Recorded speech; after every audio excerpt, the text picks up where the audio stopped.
ஐயோ, பரம்பரை நகை திருடு போச்சா? என்ன சொல்றாங்க அத்தை? எப்படி? யார் திருடினது? பரம்பரை நகைங்க திருடு போன மாதிரி மாரிக்கு கனவு வந்துச்சுன்னு வந்து சொன்னான். நானும் நம்பிக்கை இல்லாம போய் நகை பொட்டிய திறந்து பார்த்தா பாதி நகைய காணோம். இன்ஸ்பெக்டர் சார், காணாம போனது இந்த குடும்பத்தோட பரம்பரை நகை. பரம்பரை நகை காணாம போறது அபசகனம்னு சொல்லுவாங்க. குடும்பத்துக்கு அது நல்லது இல்லைன்னு சொல்லுவாங்க. எப்படியாவது நகைய கண்டுபிடிச்சு கொடுத்துருங்க. கவலைப்படாதீங்க. பரம்பரை நகர்னு சொல்றீங்க, திருநவங்க கண்டிப்பா யூஸ் பண்ண மாட்டாங்க. சேட்டு கடையில வித்து இருக்கணும். அத குடி ஸ்ரீஜா. இந்தாங்க சேட்டு. இந்த நகையை வச்சுக்கிட்டு ஒரு 10 லட்சம் கொடுங்க சேட்டு. 10 லட்சமா? தொகை ரொம்ப பெருசா இருக்கே. அந்த அளவுக்கு பையில என்ன இருக்கு?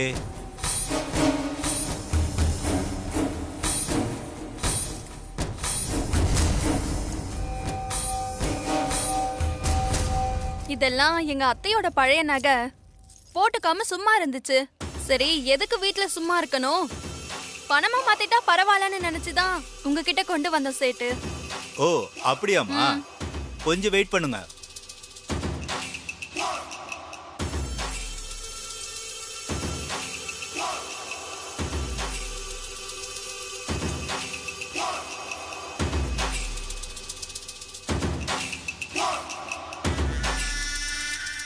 ஸ்ரீஜா, 40 பவுனுக்கு மேல இருக்கும் போல இருக்கு.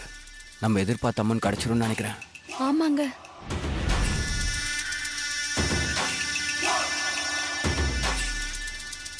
எவ்வளவு பணம் கேட்டீங்க? 10 லட்சம் வேணும் சேட்டு. கொஞ்சம் அப்படி இப்படி குறைச்சலா இருந்தா கூட பரவாயில்ல சேட்டு. 10 லட்சத்துக்கு அதிகமாவே தரலாம்.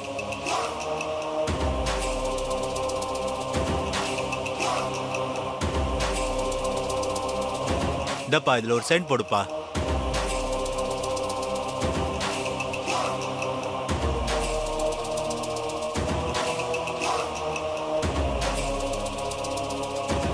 இந்தாங்க சேட்டு.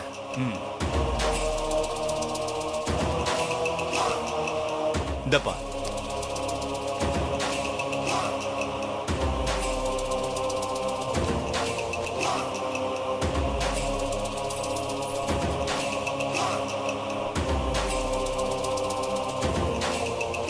இந்தப்பா, நீ கேட்ட 10 லட்சம் ரூபாய் இதுல இருக்கு.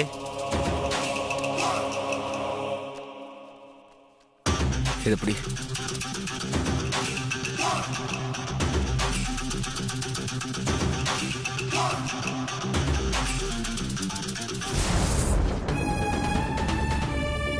மேற்கொண்டு ஏதாவது தகவல் தெரிஞ்சா எனக்கு சொல்லுங்க, நான் வரேன். Okay inspector. போயிட்டு வாங்க சார்.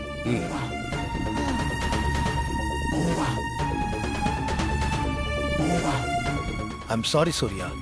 என்னப்பா நீங்க எதுக்காக இப்ப சாரி சொல்றீங்க? எதுக்கு மாமா பெரிய பெரிய வார்த்தையெல்லாம் சொல்றீங்க? நகை காணாம போனதுக்கு நீங்க என்ன பண்ணுவீங்க? இல்லம்மா, நீ இந்த வீட்ல இருந்த வரைக்கும் நம்ம பரம்பரை நகை பத்திரமா பாதுகாப்பா இருந்தது. நீ வீட்ல இல்ல, நகை காணாம போச்சு. என்னங்க பேசுறீங்க? நீங்க பேசுறத பார்த்தா நாங்க தான் என்னமோ நகை எடுத்தோன்னு பேசுற மாதிரி தோணுது. நான் அந்த அர்த்தத்துல சொல்லல. நாமெல்லாம் அஜாக்கிரதையா இருக்கோம்னு சொல்றேன். நான் அண்ணி போட்டோவை கும்பிட்டுட்டு ரூம்ல இருந்து வரும்போது ஏதோ கீழே விழுந்த மாதிரி சத்தம் கேட்டுச்சு.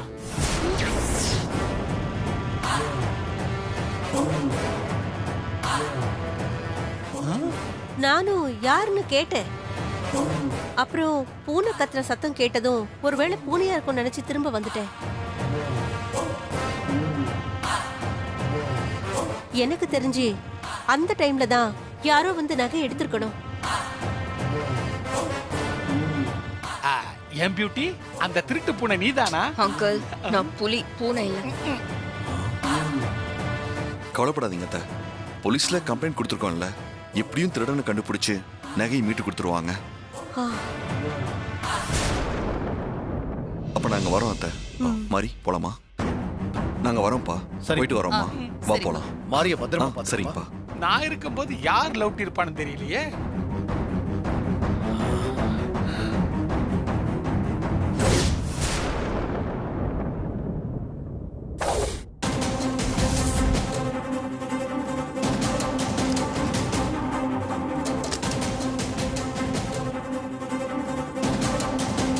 எங்க போயிருப்பாங்க?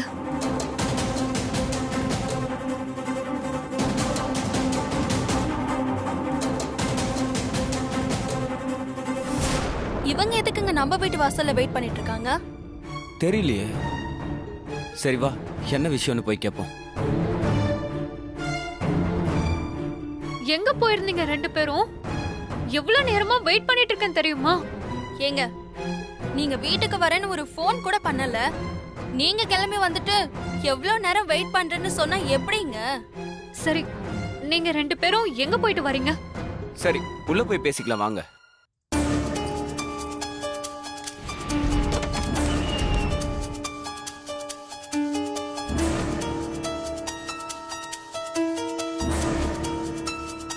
ஏங்க, எதுக்கு இப்போ இவ்வளவு டென்ஷனா இருக்கீங்க? முதல்ல நீங்க உட்காருங்க. இல்ல இல்ல, பரவாயில்ல, இருக்கட்டும், நான் நிக்கிறேன். சரி. ஸ்ரீஜா, நீ போய் அவங்களுக்கு குடிக்க தண்ணி கொண்டு வா. அதெல்லாம் ஒண்ணும் வேண்டாங்க. நான் ஒரு முக்கியமான விஷயத்த சொல்லணும்.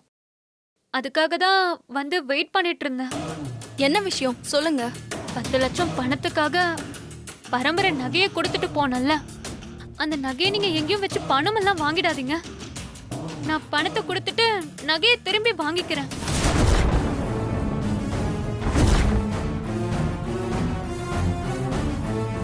இப்பதாங்க அந்த நகையை சேட்டு கட்டில அடகு வச்சு 10 லட்சம் ரூபாய் கையோட வாங்கிட்டு வந்திருக்கோம்.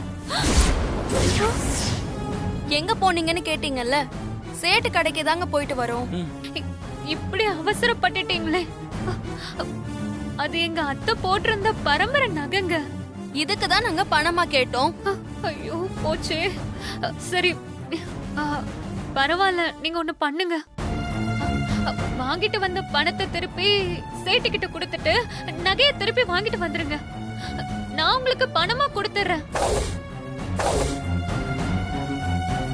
இல்ல, அதெல்லாம் சரிப்பட்டு வராதுங்க. ஏங்க, சேட்டு கொடுத்த ரெசிப்டை உங்க கையில கொடுங்க. அவங்களே போய் நகையை திருப்பிக்கிட்டோம். என்னங்க, நான் போய் நகையை திருப்பிக்கணுமா? நீங்க கவலைப்படாதீங்க, சேட்டு எனக்கு தெரிஞ்சவர் தாங்க. நான் ஃபோன் பண்றேன், நீங்க போய் பணத்தை கொடுத்துட்டு நகையை திருப்பிக்கோங்க. வாங்கிக்கோங்க. வாங்கிக்கோங்க. அப்படியே இன்னும் கொஞ்சம் பணத்தை அட்வான்ஸா ரெடி பண்ணுங்க. செலவு நிறைய இருக்கு. ஐயோ, இப்ப நான் என்ன பண்ணுவேன்? ஒரு பொய்ய சொல்லி அதை காப்பாத்துறதுக்கு என்னெல்லாம் கஷ்டப்பட வேண்டியிருக்கு. போலீஸ் வேற வந்துட்டு போயிருக்கு. என்ன நடக்கும் வேற தெரியலையே. ஐயோ, என்னங்க யோசிக்கிறீங்க? சீக்கிரம் போங்க. நீங்க போய் இந்த ஸ்லிப்பை சேட்டு கிட்ட கொடுத்து எனக்கு ஃபோன் பண்ண சொல்லுங்க. நான் அவர்கிட்ட சொல்றேன், அவர் நகையை கொடுத்துருவாரு. நிலைமை தெரியாம பேசுறாங்களே. போங்க, சீக்கிரம் போய் வாங்கிக்கோங்க.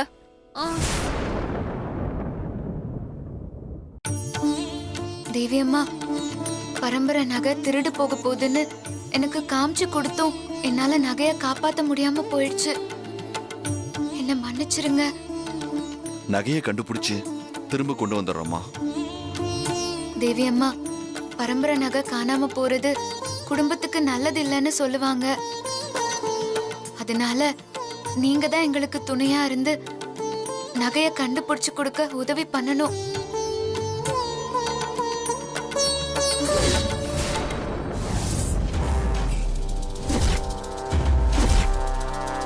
அம்மா, நாளைக்கு அந்த ஃபாரின் கிளைண்ட்ஸ் திரும்ப வராங்கன்னு சொன்னேன். என்ன ஆண்டி இன்னும் யோசிக்கிறீங்க? அன்னைக்கு அக்ரிமெண்ட் சைன் பண்ற நேரத்துல அவங்க கூட பிசினஸ் பண்ண கூடாதுன்னு சூர்யாவும் மாரியும் கும்பல சேர்த்துக்கிட்டு போராட்டம் பண்ணாங்கல்ல, அதத்தான் யோசிக்கிறேன். அவங்களுக்கு பயந்துகிட்டு 1000 கோடி ப்ராஜெக்ட கைவிட சொல்றீங்களா ஆண்டி? மாரியும் சூர்யாவும் தேவி பேர்ல சாராய் பிசினஸ் பண்றதுக்கு கண்டிப்பா ஒத்துக்கவே மாட்டாங்க.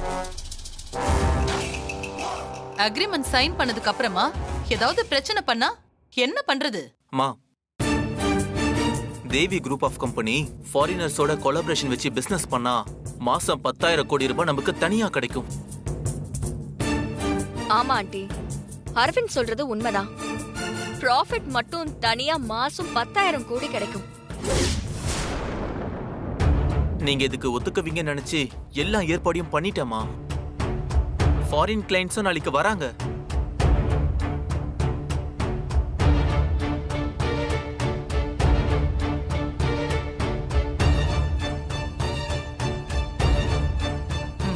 சரி, அவங்கள வர சொல்லு.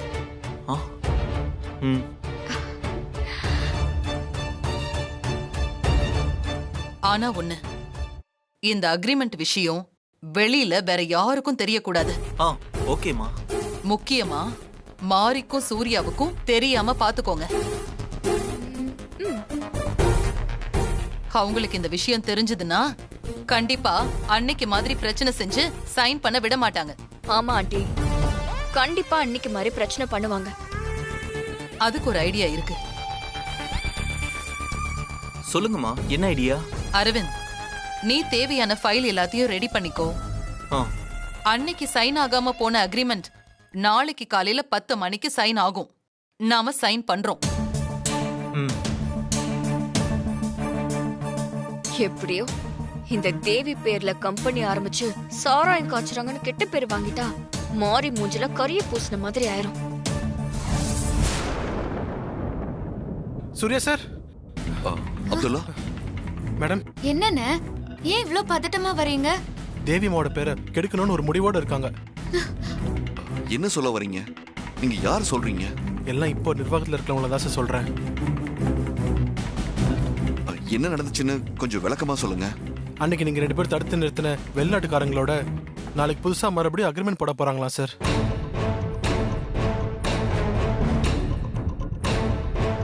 தேவி அம்மா கம்பெனி பேர்ல சாராயம் விற்க போறாங்க சார். அம்மாவோட பேருக்கு கலங்கத்தை ஏற்படுத்த போறாங்க. நீங்க கவலையே படாதீங்கன்னு அன்னைக்கு மாதிரியே வந்து அக்ரிமெண்ட் பண்ண முடியாம தடுத்து நிறுத்திடலாம். ஆனா யாருக்கும் தெரியாம ரகசியமா அக்ரிமெண்ட் சைன் பண்ணலாம்னு பிளான் பண்ணிருக்காங்க. அதுக்கான ஏற்பாடு கூட பண்ணிட்டு இருக்காங்க. அவங்க பேசிட்டு இருந்தது கேட்டுதான் நான் பதறி போய் வந்திருக்கேன். இந்த அக்ரிமெண்ட் நடக்க கூடாது ஹஸ்பண்ட் சார். இதனால தேவி அம்மா கம்பெனி பேருக்கு கெட்ட பேர் தான் வரும். ஏதாவது செஞ்சு இதை தடுக்கணும் ஹஸ்பண்ட் சார். நீ கவலைப்படாத மாதிரி. அவங்க எப்படி யாருக்கும் தெரியாம அக்ரிமெண்ட் சைன் பண்ண பிளான் பண்ணிருக்காங்களோ அதே மாதிரியே நாமளும் ரகசியமா அவங்க பிளானை தடுத்து நிறுத்துவோம். எப்படி ஹஸ்பண்ட் சார்? எப்படி தடுக்க முடியும்? நாளைக்கு எத்தனை மணிக்கு அக்ரிமெண்ட் சைன் பண்றதா பேசிட்டாங்க? 10 மணிக்கு சார்.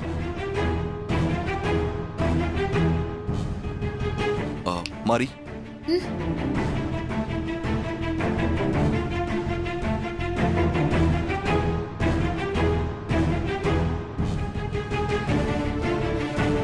ஓகேவா? Okay sir. சரிங்கண்ணா, நாங்க பாத்துக்கிறோம். சரிங்கம்மா, நான் வரேன். சரி.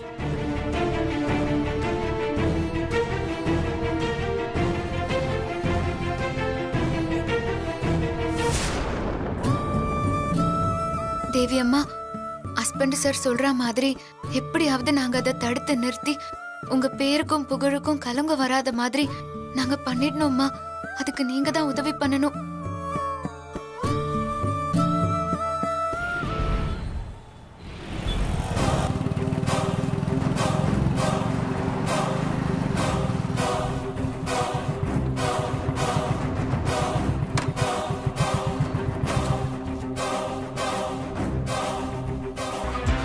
மாரி வா. மாரி, நீ இங்கே இரு. எதுக்கு ஹஸ்பண்ட் சார் இங்க வந்திருக்கோம்? ஆபீஸோட பின்பக்கம் வந்திருக்கோம். யாருக்கும் தெரியாம நான் ஆபீஸ்க்குள்ள போய் அந்த அக்ரிமெண்ட் ஃபைலை எடுத்துட்டு வந்துடுறேன். சரியா? சரிங்க ஹஸ்பண்ட் சார், பார்த்து பத்திரமா போயிட்டு வாங்க. சரி, நீ இங்கே இரு.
நம்ம போட்ட பிளான் சூப்பரா ஒர்க் அவுட் ஆயிடுச்சு. சூர்யா மாதிரி வந்துட்டாங்களா? எஸ் ஜஸ்மின், 2 பேரும் வந்துட்டாங்க. மாரிய காவலுக்கு வெளியே நிக்க வச்சுட்டு சூர்யா ஆபீஸ்க்குள்ள ஃபைல் தேடிட்டு இருக்கான்.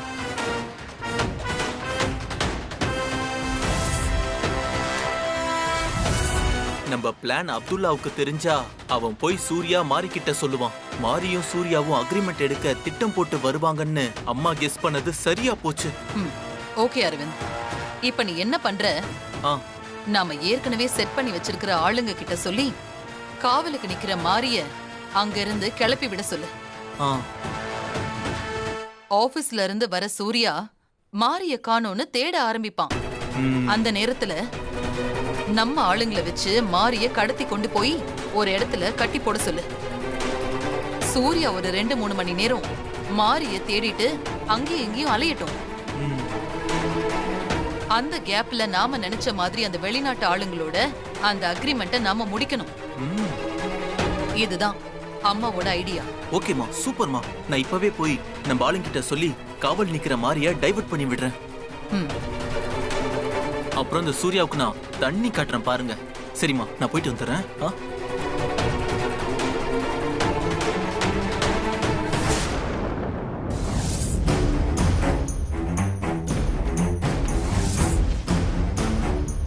ஏய், இங்க பாரு, நான் சொன்னல அவங்க தான் அது.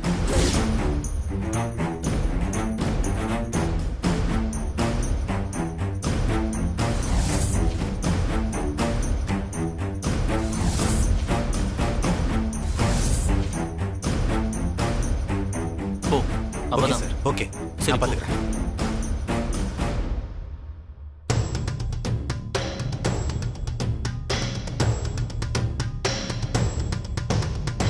சார் சொன்னா கேளுங்க சார், நம்புங்க சார். உங்களுக்கு பணம் கொடுக்க தான் வந்துகிட்டு இருந்தேன். வர வழியில இன்ஸ்பெக்டர் விக்ரம்னு ஒருத்தருக்கு ஹார்ட் அட்டாக் வந்துருச்சு. சத்தியமா சொல்றேன், அந்த இன்ஸ்பெக்டர் விக்ரமுக்கு ஹார்ட் அட்டாக் வந்தது உண்மை. அவருக்கு ஹெல்ப் பண்ண போய் தான் லேட் ஆயிடுச்சு. வந்துகிட்டே இருக்கேன். வந்துகிட்டே இருக்கேன் சார். அண்ணா கொஞ்சம் இருமா. சார் நான் வரேன் சார், வந்துடுறேன் சார். வைங்க சார். சொல்லுங்கம்மா. அண்ணா, விக்ரம் அண்ணனுக்கு ஹார்ட் அட்டாக்கா? ஆமாமா, நல்ல மனுஷன், பாவம் இப்படி ஆயிடுச்சு. ஹாஸ்பிடலுக்கு கூட்டிட்டு போகாம எதுக்கு வீட்ல வச்சு ட்ரீட்மெண்ட் கொடுத்துட்டு இருக்காங்க? தனக்கு ஹார்ட் அட்டாக் வந்தது வெளியே தெரியக்கூடாதுன்னு டாக்டருக்கு அவரே போன் பண்ணி வீட்டுக்கு வர வச்சாரு. பாவம், டாக்டர் வரதுக்குள்ள மயக்கம் போட்டு விழுந்துட்டாரு. டாக்டர் ட்ரீட்மெண்ட் பண்ணிட்டு இருக்காரு. சரிம்மா, எனக்கு அர்ஜென்ட்டா வேலை இருக்கு, நான் கிளம்புறேன்.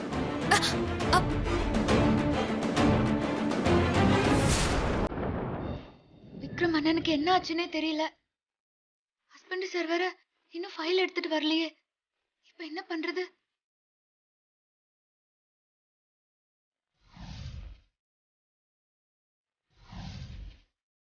ஹஸ்பண்ட் சார் வரத்துக்குள்ள விக்ரம் அண்ணனை வீட்டுக்கு போய் பார்த்துட்டு வந்துடணும்.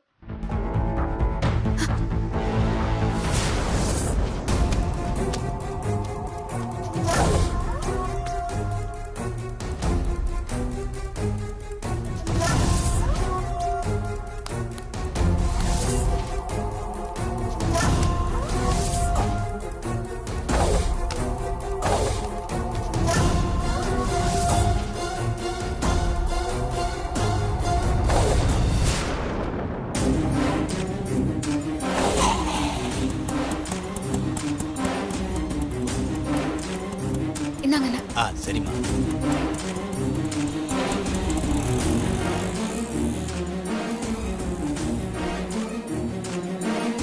விக்ரம் அண்ணனுக்கு வீட்ல தான் ட்ரீட்மெண்ட் நடந்துட்டு இருக்குன்னு சொன்னாங்க. ஆனா வீடு பூட்டி இருக்கே. ஒருவேளை ஆஸ்பத்திரிக்கு கூட்டிட்டு போயிருப்பாங்களா?